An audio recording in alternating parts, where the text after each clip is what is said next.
नमस्कार दोस्तों आज की इस वीडियो में हम बात करेंगे ऑन रिक्वेस्ट ट्रांसफर के बारे में कि आप लोग कैसे एचआरएमएस पर inter railway on request transfer, inter division on request transfer या intra division on request transfer या आपका स्पाउस ग्रांट में कोई ट्रांसफर हो, वो ट्रांसफर का एप्लीकेशन आप एचआरएमएस पर किस तरीके से सबमिट करेंगे। और साथ ही में मैं आपको बताऊंगा कि आपको ऑन रिक्वेस्ट ट्रांसफर से संबंधित कौन कौन सी बातें हैं जो ध्यान में रखनी चाहिए, क्या क्या चीज आपकी कंपलसरी होती है वो आपको याद रखनी ही रखनी है।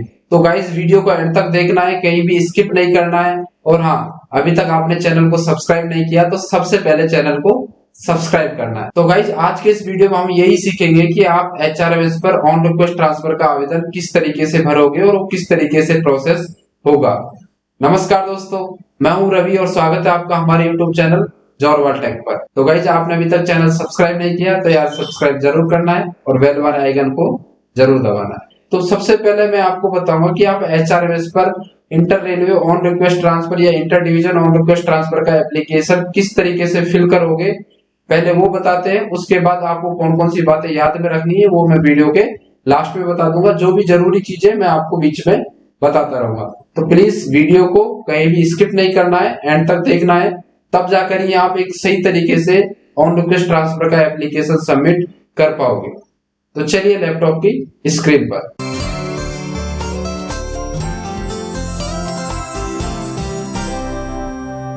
तो आप सबसे पहले एचआरएमएस में लॉगिन कर लेते हैं। सबसे पहले आपको इस IR एचआरएमएस ESS वाले ऑप्शन पर जाना है। यहाँ पे मैं क्लिक करता हूँ। क्लिक करने के बाद आपको इस ऑन रिक्वेस्ट ट्रांसफर वाले एप्लीकेशन पे जाना है। ये वाला ऑन रिक्वेस्ट ट्रांसफर एप्लीकेशन, इस ऑप्शन पे जाएंगे। इस पर क्लिक करने के बाद कुछ इस तरीके का इंटरफेस आएगा। यहाँ पे आप न्यू एप्लीकेशन सबमिट कर सकते हैं। तो मैं यहाँ न्यू एप्लीकेशन पे क्लिक करता हूँ। इस पर क्लिक करने के बाद कुछ इस तरीके की डिटेल आपके सामने आ जाएगी। तो यहाँ पे आपका एचआरएमएस ID रहेगा, ठीक है, नाम रहेगा आपका, यहाँ पे डेट ऑफ बर्थ रहेगा और यहाँ पे आपका डेट ऑफ अपॉइंटमेंट रहेगा। आपका फिलहाल में क्या डेजिग्नेशन है वो रहेगा, जो भी आपका सब्सटेंसिव डेजिग्नेशन है वो रहेगा, किस पे लेवल में वो आएगा और आप किस मोड से भर्ती हुए हैं, RRB RRC जैसे भी आप भर्ती हुए हैं वो रहेगा। उसके बाद यहाँ पर आपका आएगा पे लेवल इन विच अपॉइंटेड, कि आप किस पे लेवल पर अपॉइंट हुए थे, तो वो यहाँ पे आएगा। अगर ये वाली चीज नहीं आती है तो आप अपने डीलिंग क्लर्क से संपर्क कर सकते हैं। यहाँ पे आप स्टाफ ऑब्लिक टिकट नंबर आपको डालना है, अगर आपका अवेलेबल हो तो ही डालना है, अदरवाइज इसको आप ब्लैंक रख सकते हैं। और यहाँ पे आपका करंट यूनिट रहेगा और करंट बिल यूनिट रहेगा और यहाँ पर आप अपनी एजुकेशनल क्वालिफिकेशन फिल करोगे। तो गाइज आप जब भी ऑन रिक्वेस्ट ट्रांसफर लगाते हैं तो जिस भी पोस्ट के लिए आप ट्रांसफर लगाते हैं तो उसके लिए जो भी मिनिमम एजुकेशन क्वालिफिकेशन चाहिए होती है वो आपको फुलफिल करनी होगी और जो भी आपकी क्वालिफिकेशन है वो आप यहाँ पर डाल सकते हैं। उसके बाद आपको ये आता है कि whether having typing proficiency applicable for junior clerk और सीनियर क्लर्क। यदि कोई मिनिस्ट्रियल स्टाफ है, जूनियर क्लर्क या सीनियर क्लर्क जो भी लगाना चाह रहा है, तो उसके लिए वो टाइपिंग की प्रोफेसी आवश्यक है या नहीं है वो आपको डालनी है। अगर है तो यस, नहीं है तो नो। अब यहाँ पे आपको भरनी है ट्रांसफर की डिटेल कि आप कहाँ पर ट्रांसफर चाह रहे हैं और किस पोस्ट के लिए आपको ट्रांसफर लेना है। तो सबसे पहले आपको यहाँ पे टाइप ऑफ ट्रांसफर आ रहा है, तो यहाँ से आप सेलेक्ट करेंगे कि आपको इंटर रेलवे ट्रांसफर चाहिए या इंटर डिवीजन ट्रांसफर चाहिए या इंट्रा डिविजनल चाहिए। इंटर रेलवे का मतलब है कि आप एक दो जोन से दूसरे जोन में जा रहे हैं, ठीक है। इंटर डिवीजन का मतलब है आप सेम जोन में ही किसी दूसरे डिवीजन में जा रहे हैं और इंट्रा डिविजनल का मतलब है कि आप अपने डिवीजन में ही किसी दूसरे स्टेशन पे या किसी दूसरी यूनिट या किसी दूसरे डिपार्टमेंट में ट्रांसफर ले रहे हैं। तो मान लीजिए मैं यहाँ पे सेलेक्ट करता हूँ इंटर रेलवे, ठीक है। उसके बाद आपको यहाँ से जोन सेलेक्ट करना है कि आप किस जोन के लिए इंटर रेलवे रिक्वेस्ट ट्रांसफर लगा रहे हैं। तो मैं यहाँ पे जो भी मेरा जोन है वो सेलेक्ट कर लूंगा जिसके लिए मुझे लगाना है। तो मैं suppose that north western railway लगा लेता हूँ, NWR। जैसे आप NWR सेलेक्ट करोगे तो उसकी रेलवे यूनिट सारी आ जाएंगी। तो NWR में आप किस डिवीजन या किस यूनिट में लगाना चाहते हो तो वो आपको फिल करना पड़ेगा। सपोज मुझे अजमेर डिवीजन में लगाना है तो मैं यहाँ पे अजमेर डिवीजन सेलेक्ट कर लेता हूँ। उसके बाद यहाँ पे आप स्टेशन भी दे सकते हो कि आपको किस स्पेसिफिक स्टेशन पे पोस्टिंग चाहिए, ठीक है। मान लीजिए किसी का होता है कि भाई डिवीजन का हेडक्वार्टर दूर होता है और वहां का कोई स्टेशन नजदीक होता है, तो आपको उस स्टेशन पे अगर ट्रांसफर चाहना होता है तो आप यहाँ पे उस स्टेशन का नाम लिख सकते हैं, ठीक है। तो मैं यहाँ पे लिख देता हूँ। उसके बाद आपका ये डिपार्टमेंट रहेगा, तो ये अभी फिलहाल हाइड है, आप खुद से चूज नहीं कर सकते हो और मे भी भविष्य में ये ओपन हो जाए कि आप किसी दूसरे डिपार्टमेंट के लिए भी लगा पाओ। और यहाँ पे आपको सब डिपार्टमेंट चूज करना है। अगर आपका सब डिपार्टमेंट यहाँ पे एप्लीकेबल है तो आपको सेलेक्ट करना है, अदरवाइज आपको इसे ब्लैंक छोड़ देना है। उसके बाद आता है डेजिग्नेशन नेम। यहाँ पर आप किस पोस्ट के लिए इंटर रेलवे रिक्वेस्ट ट्रांसफर लगा रहे हैं वो आपको यहाँ पे सेलेक्ट करनी है। तो जैसे मैं इस पे क्लिक करूंगा तो आपके सामने ये इतनी सारी पोस्टें आ जाएंगी, ठीक है, उस डिपार्टमेंट से संबंधित जो भी है। तो मान लीजिए मुझे लगाना है सीनियर क्लर्क में, तो मैं यहाँ पे सीनियर क्लर्क सेलेक्ट कर लूंगा।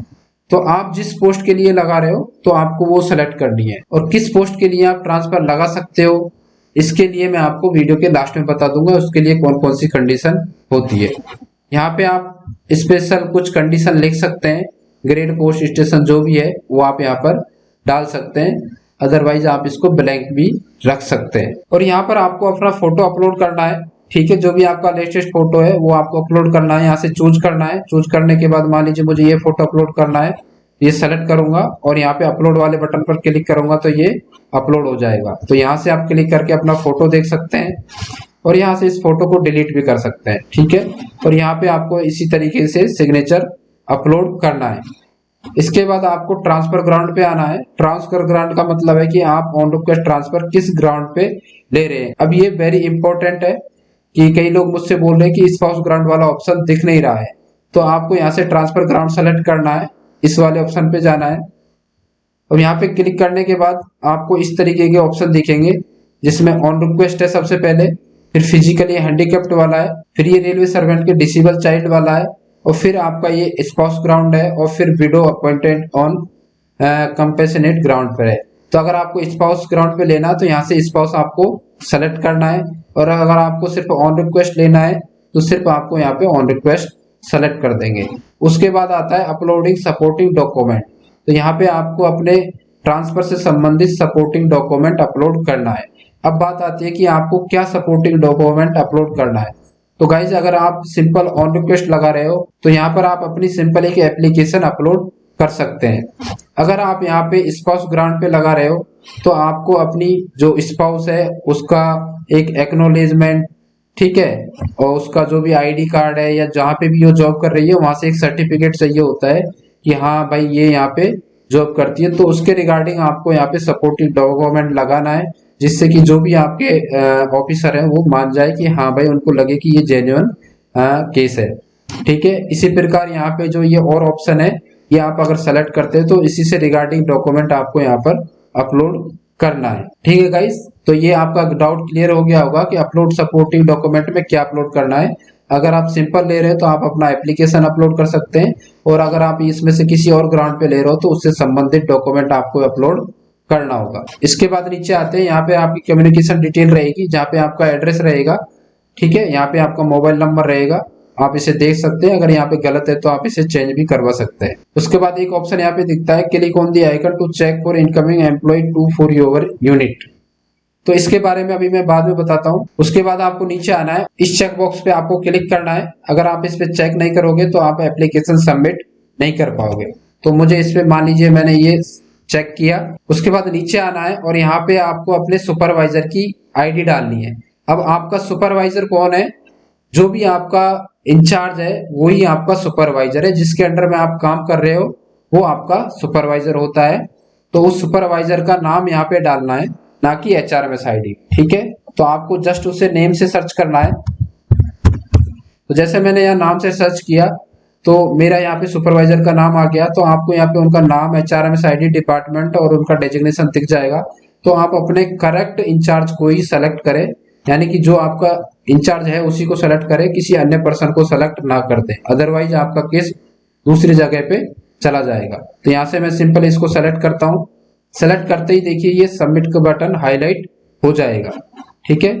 और यहाँ पे आपको रिमार्क डाल सकते हैं अपने इस केस से संबंधित कि आपको ट्रांसफर क्यों चाह रहा है, और उसके रिगार्डिंग जो भी आपका कोई रिमार्क है वो रिमार्क यहाँ पर डाल सकते हैं। और डालने के बाद इस सबमिट बटन पर जाके आपको सबमिट कर देना है। सबमिट करने के बाद आपके पास एक OTP आएगा, उसे सब डालना है और आपका केस सबमिट हो जाएगा। अगर इसमें कुछ गड़बड़ी है तो यहाँ पे रिसेट बटन पे जाके आप पूरी डिटेल को रिसेट कर सकते हो और अपना एप्लीकेशन फिर से भर सकते हैं। तो दोस्तों अब आपको समझ में आ गया होगा कि आपको ऑन रिक्वेस्ट ट्रांसफर का एप्लीकेशन किस तरीके से भरना है। अब मैं आपको बताता हूँ इस वाले ऑप्शन का क्या मतलब है।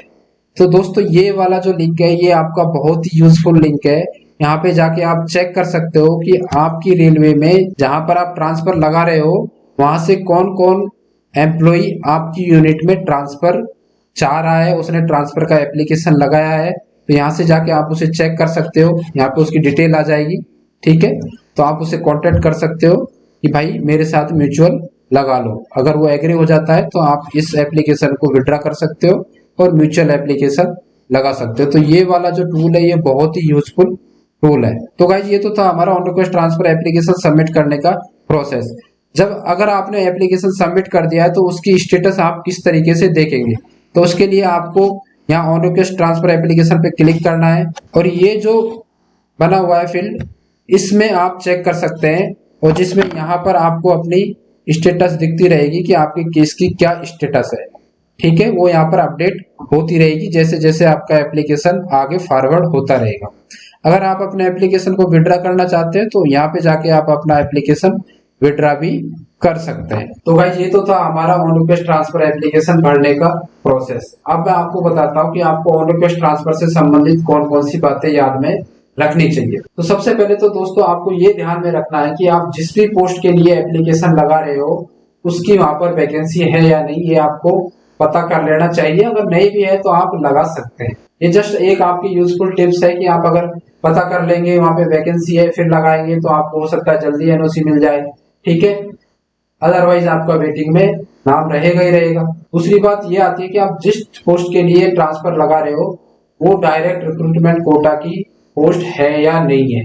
ठीक है, आप अपना on request transfer DR quota की वैकेंसी के अगेंस्ट ही लगाते हैं तो जिस भी पोस्ट पर डायरेक्ट भर्ती होता है उसी पोस्ट पर आप इंटर रेलवे रिक्वेस्ट ट्रांसफर लगा सकते हैं। नेक्स्ट बात आपको याद रखनी है कि जिस पोस्ट के लिए आप एप्लीकेशन लगा रहे हैं उसकी एजुकेशनल क्वालिफिकेशन आपको फुलफिल करनी है। उसके लिए जो भी डीआर कोटे की जो भी एजुकेशनल क्वालिफिकेशन होती है वो आपको फुलफिल करनी ही पड़ेगी। अगली बात आपको ध्यान में रखनी है कि जिस पोस्ट के लिए आप ट्रांसफर लगा रहे हो उस पोस्ट की मेडिकल कैटेगरी आप फुलफिल कर रहे हो या नहीं कर रहे हो।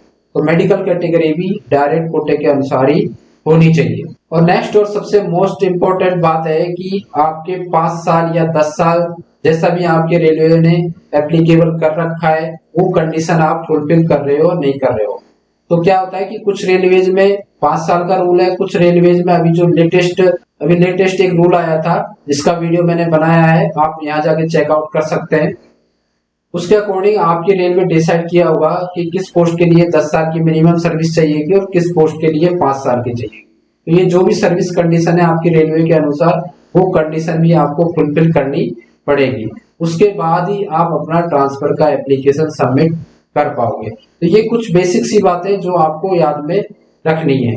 और जब भी मान लीजिए आपको विड्रॉ करना हो तो आप कभी भी विड्रॉ केस को विड्रॉ कर सकते हैं। स्टेटस कैसे देखते हैं वो मैंने आपको बता दिया है। तो आई होप दोस्तों वीडियो इन्फॉर्मेटिव होगा। अब आपको पता लग गया होगा कि आपको किस तरीके से अपना on request transfer application HRMS में सबमिट करना है। आपको एचआरएमएस में कहां पर समस्या आ रही है उसके लिए मुझे कमेंट करके जरूर बताएं। और इस वीडियो के बाद क्या आप ऑन रिक्वेस्ट ट्रांसफर सबमिट करने वाले हैं तो मुझे कमेंट करके जरूर बताएं। वीडियो को ज्यादा से ज्यादा लोगों में शेयर करें, चैनल को सब्सक्राइब करें। मिलते हैं नेक्स्ट वीडियो में। बहुत बहुत धन्यवाद।